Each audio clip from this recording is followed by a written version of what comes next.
Everyone, it's Dr. Judith Browse, and we're back again for another fall episode of the AuthorU-Your Guide to Book Publishing podcast. This is November. You're going to be hearing these for the first time. I'm going to do 4 solo sessions, and I'm going to be acknowledging that we're into how to write a fiction book month. Now we're going to how to write a nonfiction book month. So I'm going to take you through the month of November each week and starting with, is there a book in you? Or is there a new book in you? But is there a book in you? Now, I always like to I'm going to show you 2 things that we want to come around, if it's going to let me. There, I have a book I'm going to work with throughout today.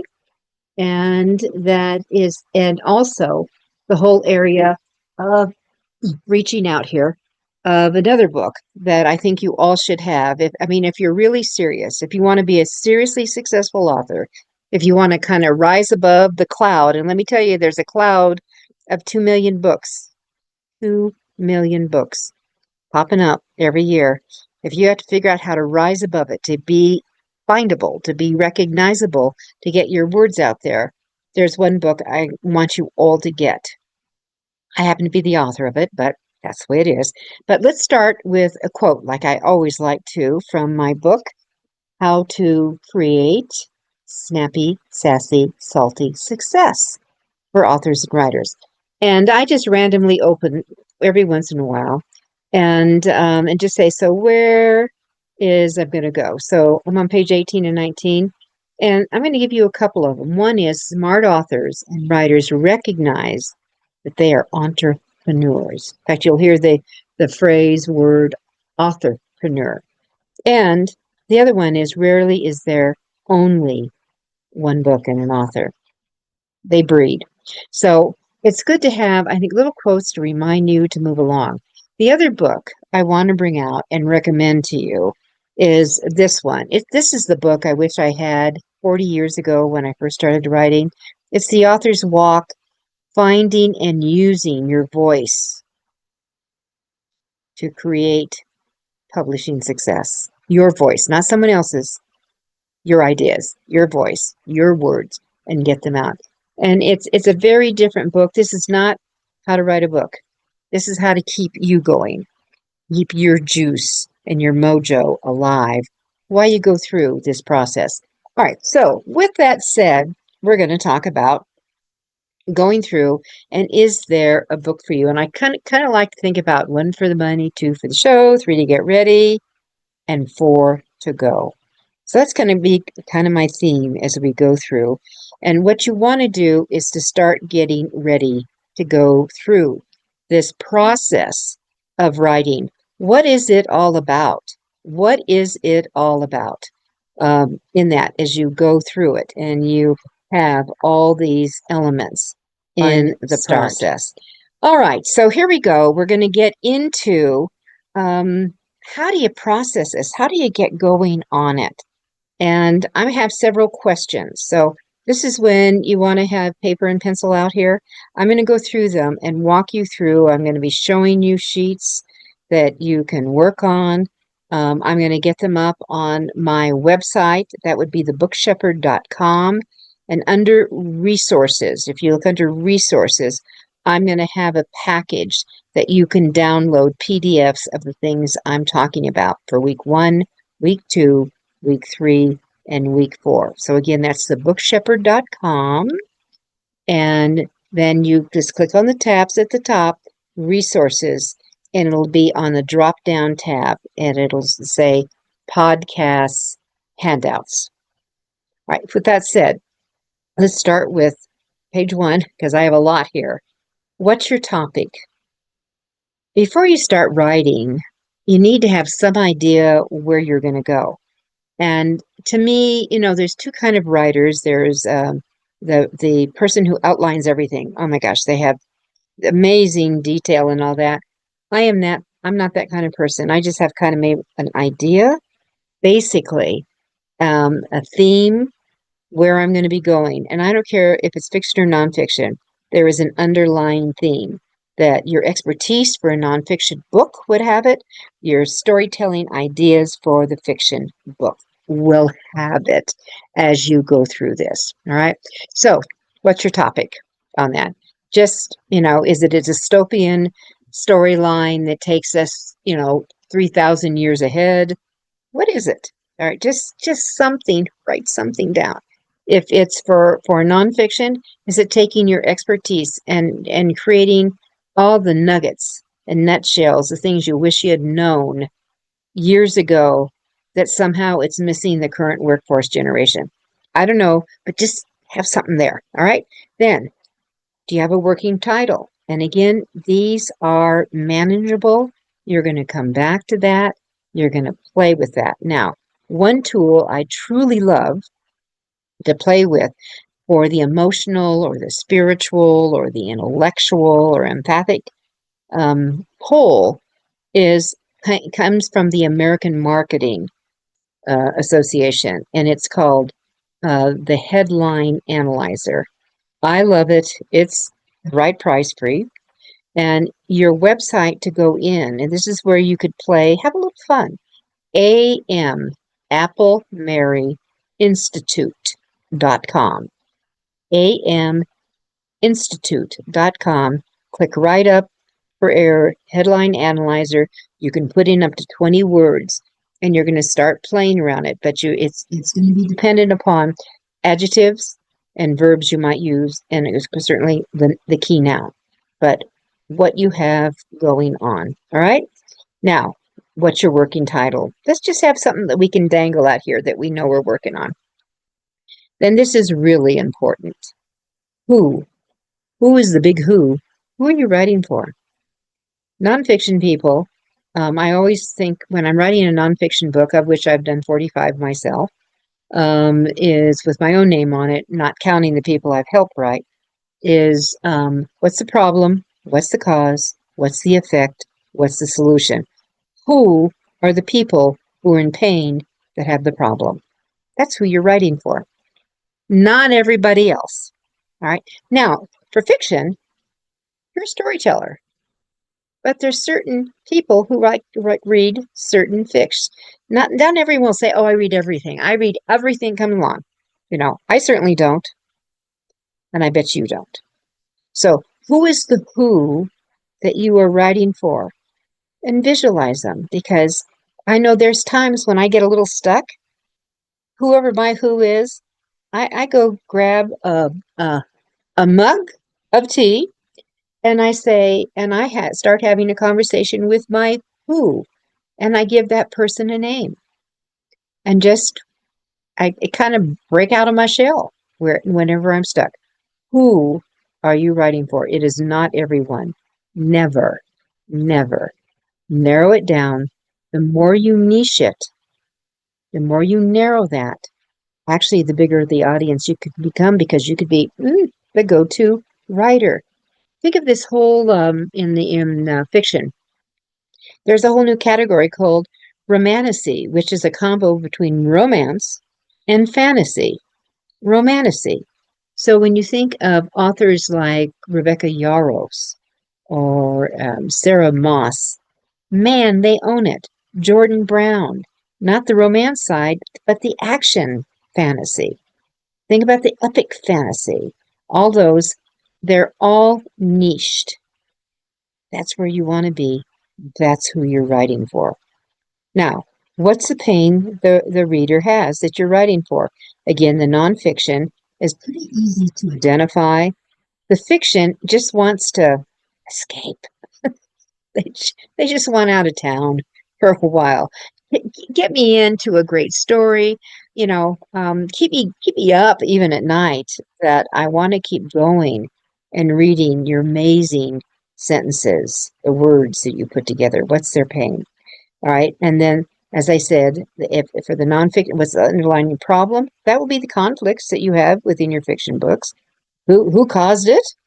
And it could be your protagonist. It could be the antagonist for the fiction. For nonfiction, who knows who problem? In fact, even you could have been the problem creator. So that's the kind of things that you're looking for. And then Think about the dominoing effect, and that helps structure. We're talking about structuring this book as you go forward. That dominoing effect that the problem caused in it. And then how in the heck are we going to get bailed out of this? What are we going to do in that? Now, one of the things that you want to do is be tuned in to your keywords, your phrases that are going on. And, some of the things that, let me give you a secret sauce hack that if you think of the category that you're in, all right, so, what am I writing? Is it romance? Is it fantasy? Is it nutrition? Is it business? Is this about what am I writing? You go in there. If you go into Amazon search bar, remember Amazon is the number 3 search engine. Google's 1, YouTube's 2, Amazon's 3. If you go into the search bar at the very top, and it has, probably the first thing you'll see by that open bar is all. You don't want all. You want to scroll down till you get to books, okay? Bring the books up. Now, you're going to put some of you think what are keywords are in there. And it could be, fantasy books. It could be business books. It could be action adventure for men books, whatever it is. And see what Amazon starts filling in other words behind what words you're putting in. It actually will give you other words that you can coattail onto, and they actually will become some of your keywords as you go forward. It's important to understand hashtags. I'm going to come back to that, but hashtags that you will be using for marketing and promo. What is relevant to your niche? What is relevant to your thing? And if you go to, things like hashtags.org or a hashtag generator, hashtag, I think it's -generator.com. If you go to those things, best hashtags for Instagram, and then you put in your theme, it'll help you out a lot. Copy and paste what you come in here on there. And then you want to think about for this book that you're writing, are you going to have any art? Are there be illustrations? Is there going to be photography? Are you going to have cartoons? Are you going to have graphs, tables? What in it? Right. One of the smart things for you to do right now is for all of you to make sure that you have a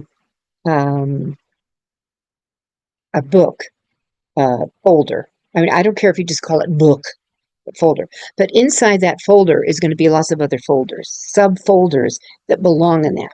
One of them will be art, and that's where you will put photographs.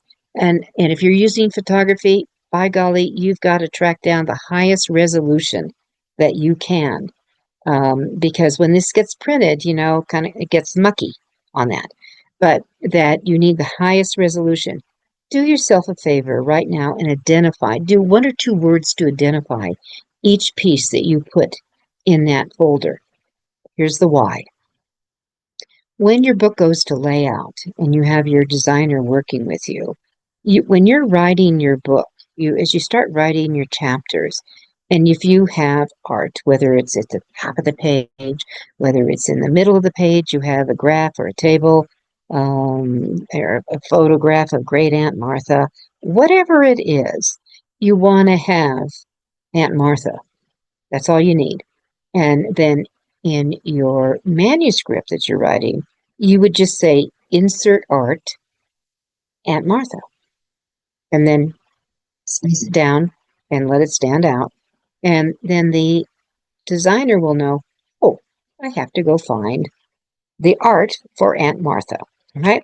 So do yourself this huge favor very early on to get yourself organized so you have places to put them as you think about that.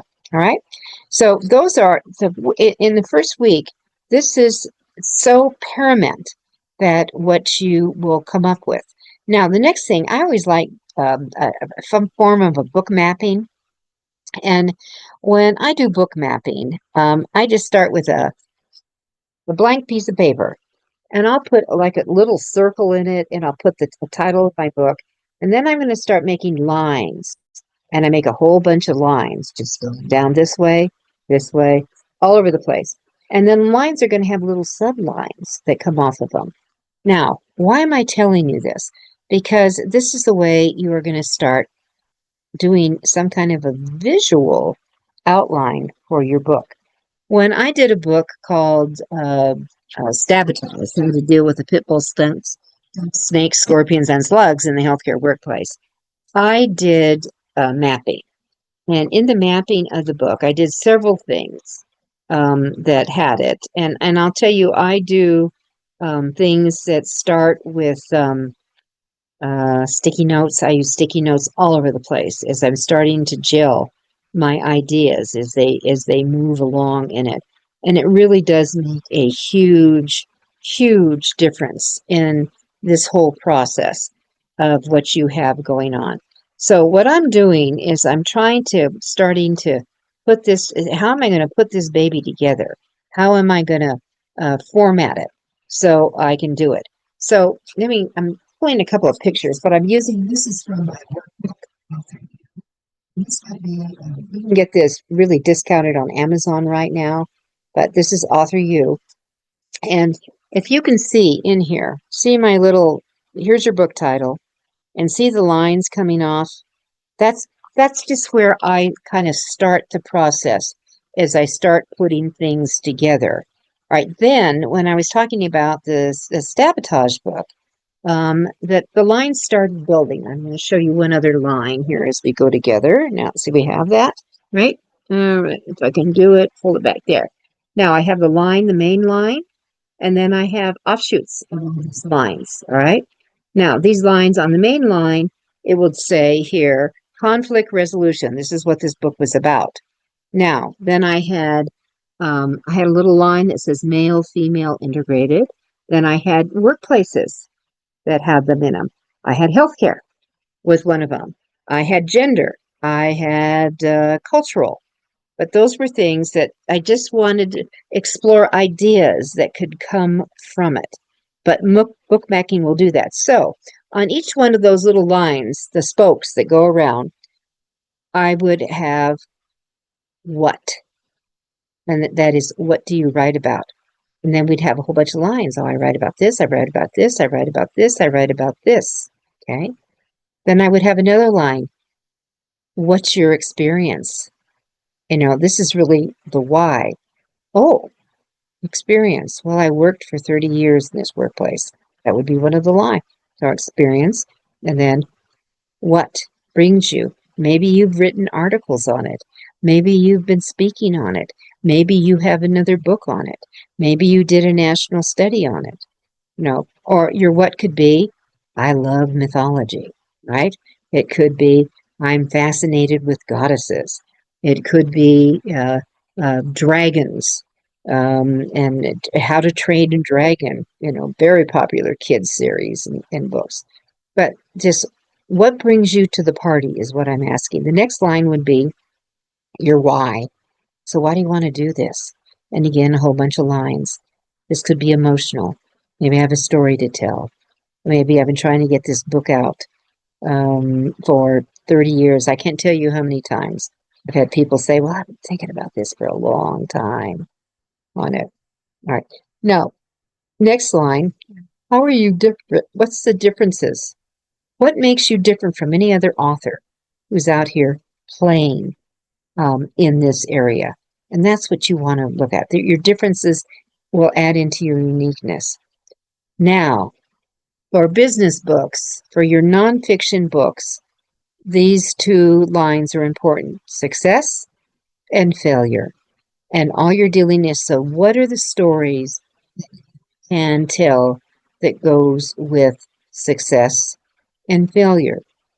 When I did the sabotage book, and the first book, I did five or six books on this talk, on the topic, is that it all came from a personal situation where I had a close friend embezzle $1 million. And it was a woman, and I couldn't believe that this was happening.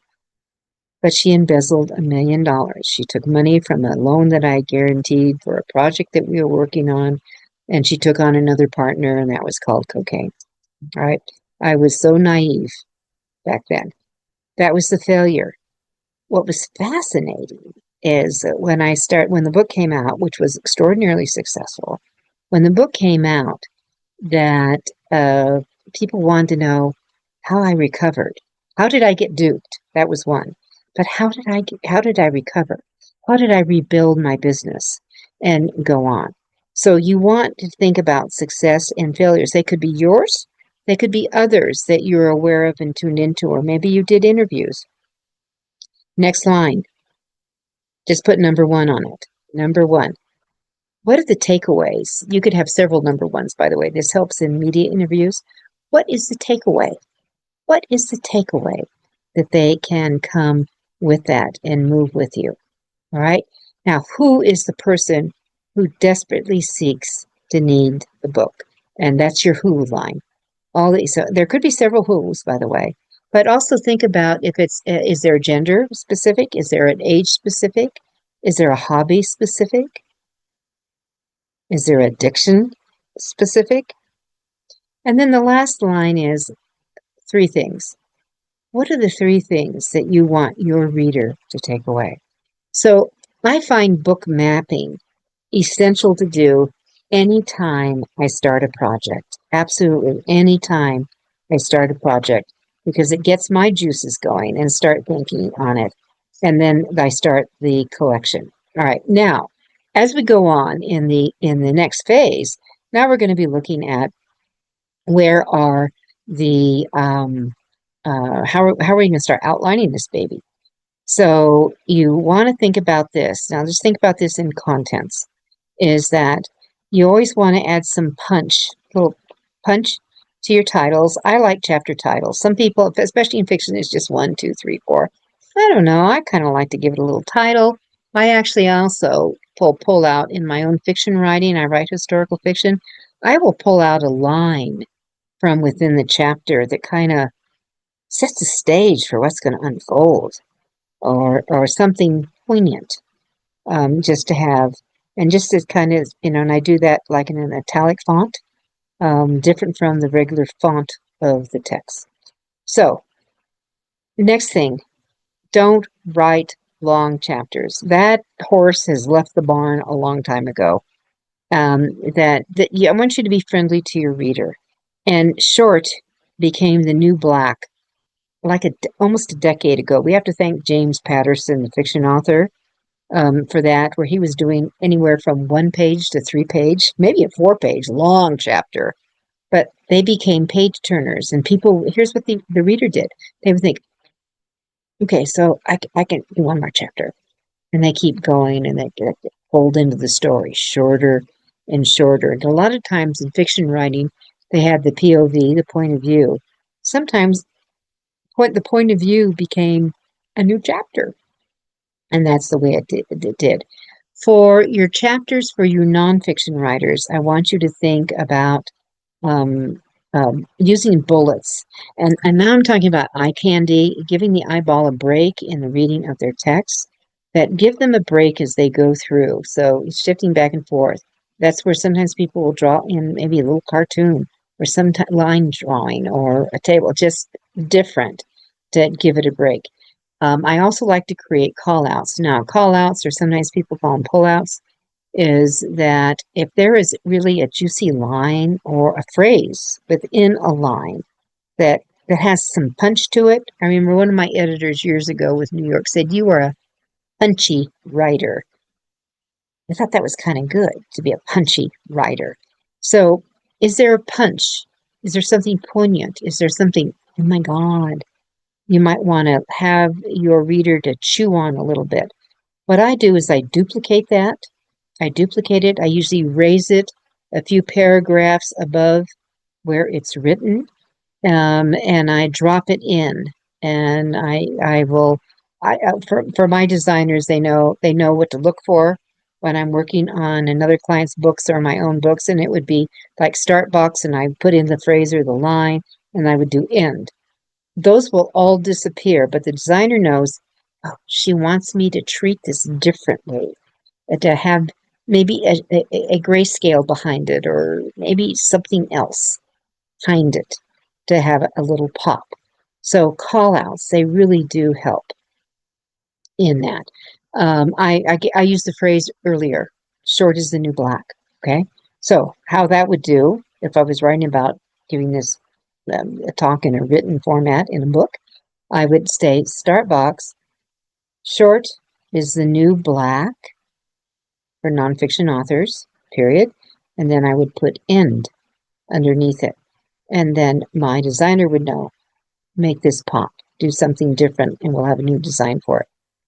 All right, think about any art that you might want to start the chapter. And I love it when it bleeds to the right. Nonfiction books will always start on the right page.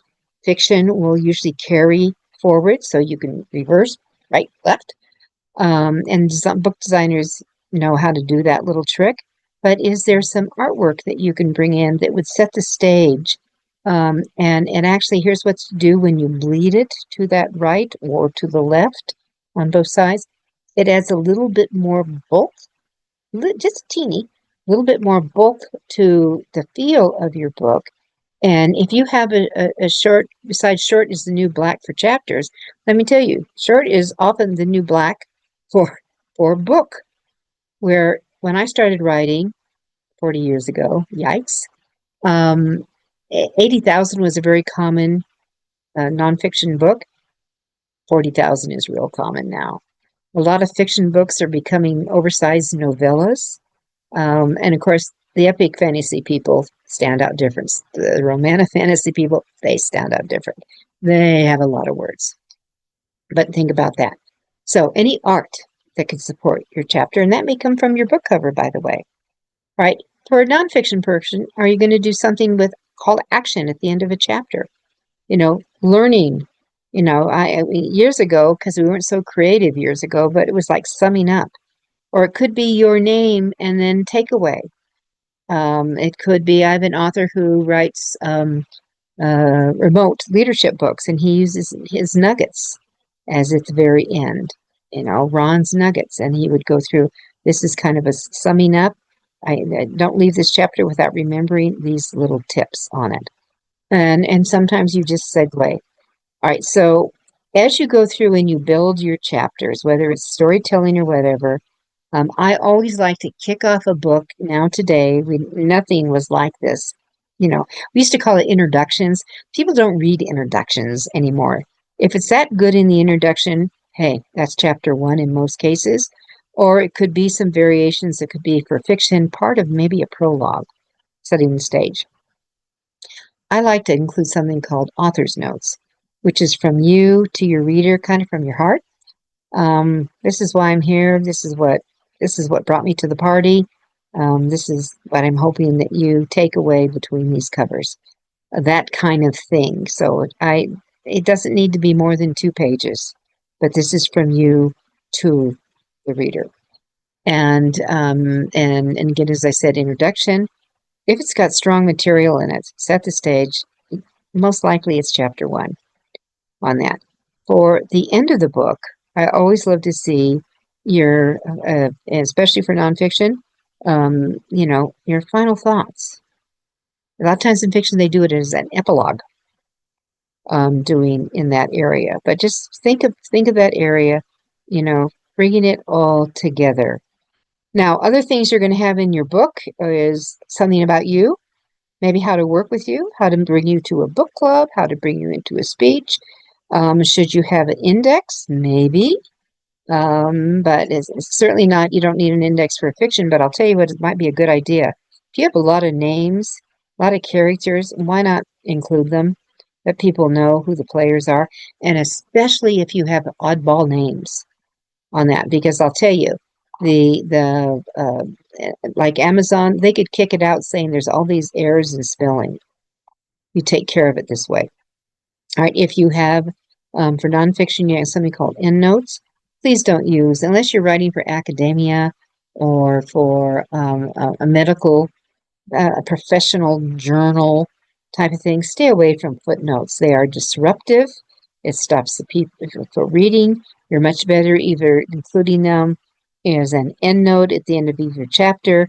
My druthers is to make an endnote chapter at the very end of your book with all of them in it, with those references in there. And that's the way I would be. That's the kind of structure I would be looking for you in that process. All right, so let's talk about storyboarding in this very beginning phase. You're the beginning of it. We're going to, I teach this class in 6 weeks with a group, and we go through a variety of things. And you're thinking, 6 freaking weeks? How could I possibly do anything in 6 weeks like this? Well, did you know Charles Dickens wrote A Christmas Carol in 6 weeks? Or that Dr. Jekyll and Mr. Hyde with Robert Louis Stevenson did that baby in 72 hours? Or the movie wrote the screenplay for Rocky in 48 hours? So listen, you can do this. I just want you to know you can do this. So I want you to imagine your reader is just sitting at your table, like that mug, I was talking. You're having, and you're sharing a story that is so compelling that he doesn't want you to stop. She doesn't want you to stop. They can't get up even to pee. They are holding on to your every word. That's what I want you to start writing. That's what you get going on. And you keep doing it on that. So you've got these essentials. You know, I went over the topic, the title, the who, what's their pain, where do they need help with it? Do they just need to drop out? And the problem, the cause, the effect, solutions, every book has them in it. And I always like to tell people, hey, problems make the world go around. It's not money. So think about your keywords, your phrases, those hashtags that will come together. And then always, you know, what are you writing about, that experience, that book mapping? I'm kind of doing a little summary here before I jump into story building. But what can you get into? What can you go along with? And then we're going to start thinking about how to put the baby together on that. So with that, I have storyboards. I'm going to show them to you. They're going to be up in the resources that I like to use. And I am the sticky note queen of starting to use ideas. As I'm talking to you, across from my office in the room, there is a huge 3x4. It's a good size poster board, foam board, and it has 8 colors of sticky notes on it. And they're in columns. And each sticky note, several of the sticky notes are for characters. This is for a historical fiction book, the 4th book in the Harmony series. So this one's going to be called The Secret Awakening. And the sticky notes relate to issues that each one of the main characters are going to have, each scenario's going on. And then I have different colors for conflicts, different colors for resolution, and that. It doesn't have dialogue. It just helps me move. This is where we're going in this process on that. And I'm going to show you an example of that as we move along today. So storyboarding is very cool, and I'm going to come back to that and as I said, show you where that is as we have this going forward in that. But I'm going to just give you an idea of what starting your content for your storyboarding going on. Now, there's another thing I wanted to show you is that, and I'm going to show you this on a board itself, but let me see if I can get this graphic here that I did. Here we go. Now, this is from the AuthorU book, all right? So this is, you can see this, all right? So you get that, and we go across. This is how I laid out my first book on the sabotage. Now, you see the M&Ms? That's the rewards. I gave myself a reward. Every time I finished a chapter, I got a big bag. Dang, I gained 10 pounds on this book. All right, so we have that. When I really finished, I said, babe, we're going to go do that. Now, the other things, you'll have things to do and don't and what to stay away from. Now, I'm going to show you this in a different format on it. And again, this is something that you're going to be able to download from my website, the Book Shepherd, in the resource section. Now, the first is how to write a book storyboard. So we started with, let's see if I can get this. Let's show this. Back up, back up. Okay. The first column would be all about what's the benefit? Now, this works for fiction or nonfiction, by the way. What's the benefit to your reader? What is the benefit of the reader? I start here. 2, who? Always keep in mind who this baby is. This wonderful person who's going to devour your words and tell others about them. Right then, this is the pain. What are they trying to escape from? What are they trying to solve? Right then, I would go into the problem, the cause, the effect, solution. You can fiction. What's the problem your protagonist is having? What's the problem in the workplace that is common in Gen Z? So, what's the effect? What happens? An effect, remember, it has a dominoing. It affects you. It affects others that could be around you, that are in the storyline. Who knows?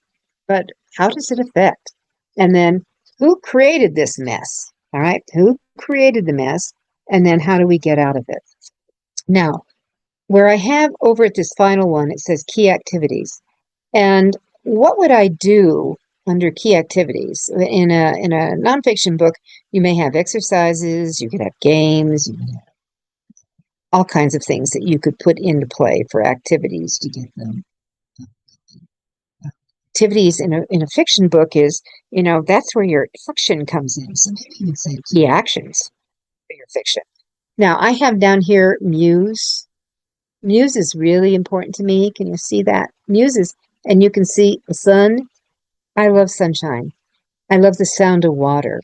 And that's why a lot of times I write, there is water somewhere around me in this area. All right. And then the last one I have is dump. It says dump zone. What do you need to stay away from?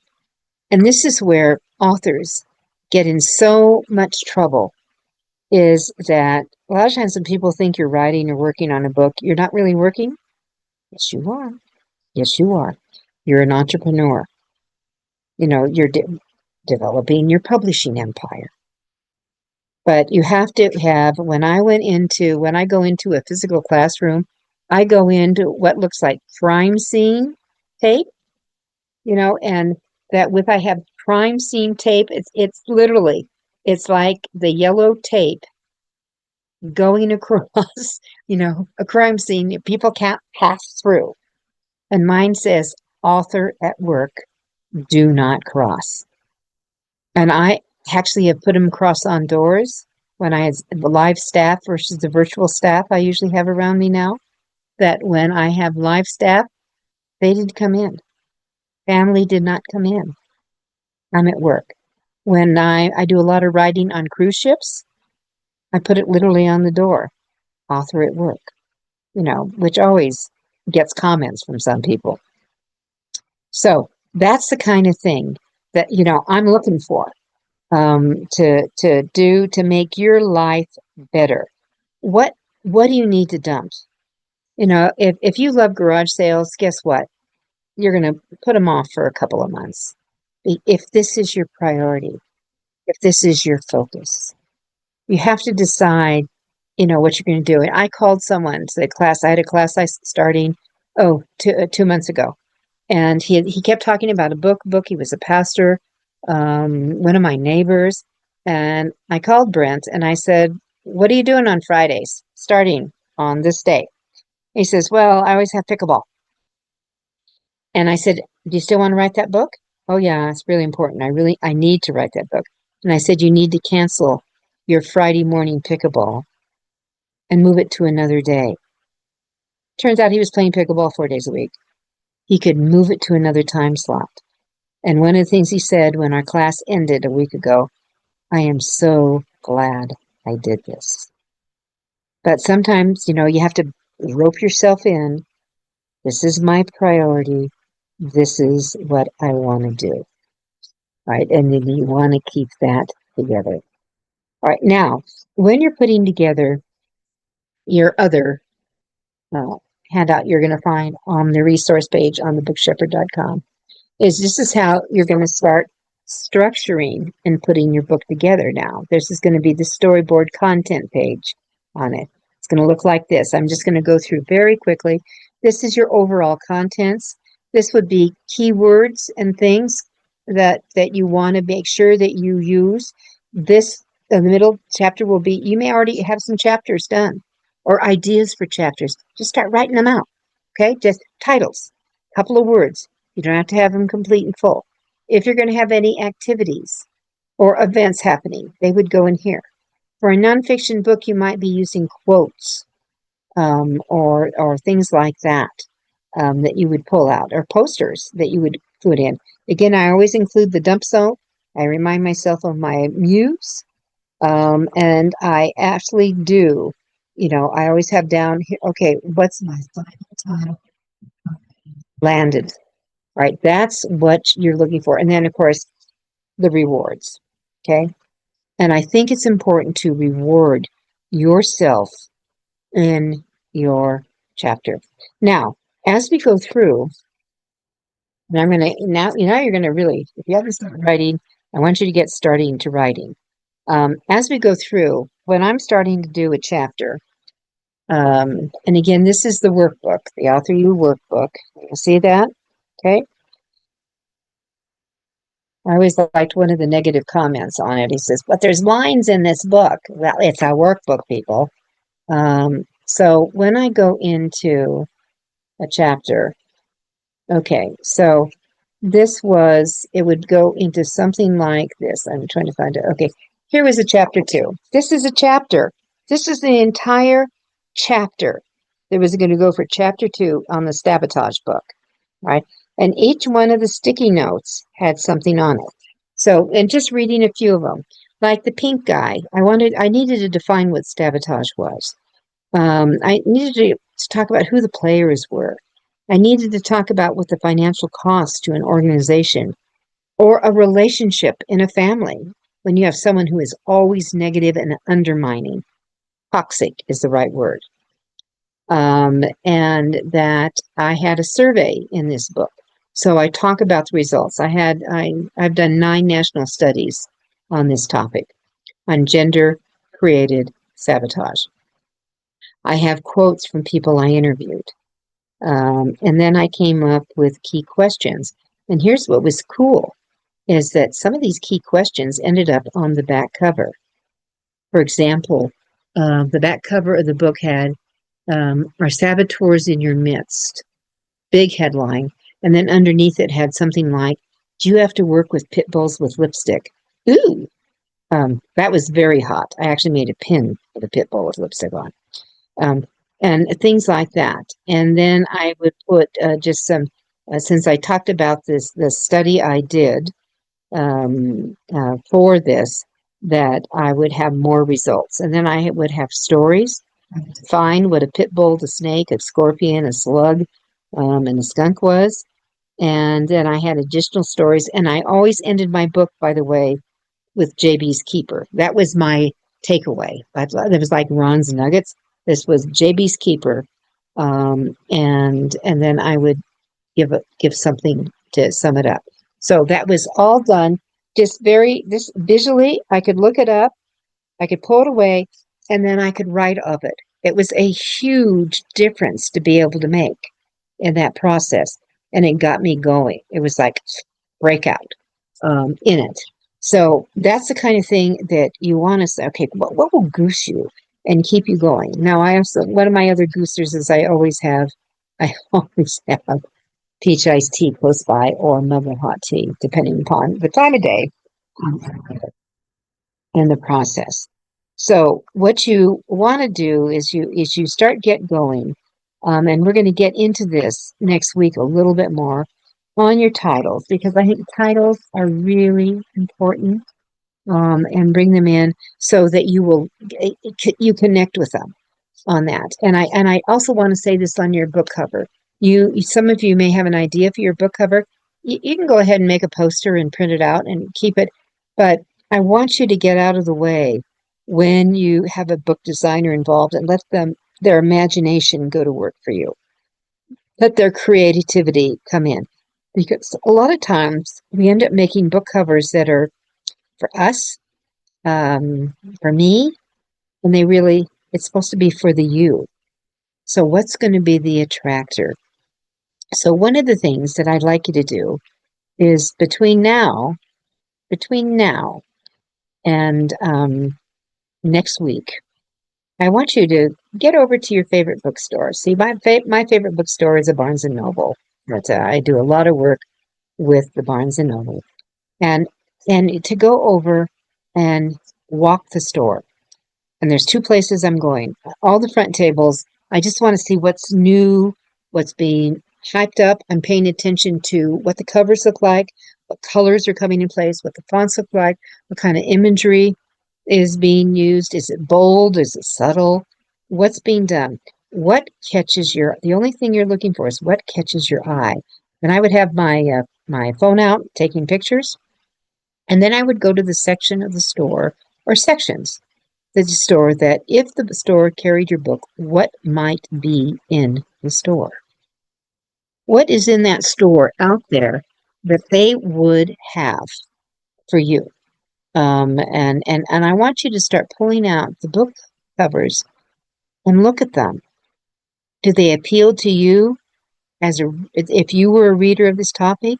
I used to actually pick them down and put them on the floor, several of them, and just kind of look at them. And people would say, "What is she doing? What is she doing?" They would come up, and I'd say, I'm an author, and I'm thinking of a book cover for my next book that deals with this topic.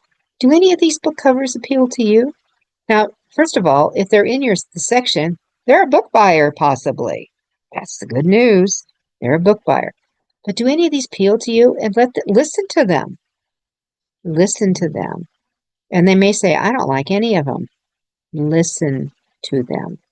So it may be a combination of the current pop or something that you see right here. But this is a great way to get involved and start just seeing what works for you. Right. And then remember, I told you about aminstitute.com, headline analyzer, that if you have a title, I want you to start working on it to bring it together on where it's at to see if it will work for you in that process. So what we're going to go through and it can be wacky. It can be dull. That's okay. Remember, a lot of novels just are one word. By the way, titles, the shorter the better. With that, I'm going to do a wrap up. I'm going to be back with you next week. We're going to kick off going into week 2. But what I want you to do is write. Don't edit. No editing. Just brain and bring it out and write. I'll see you next week.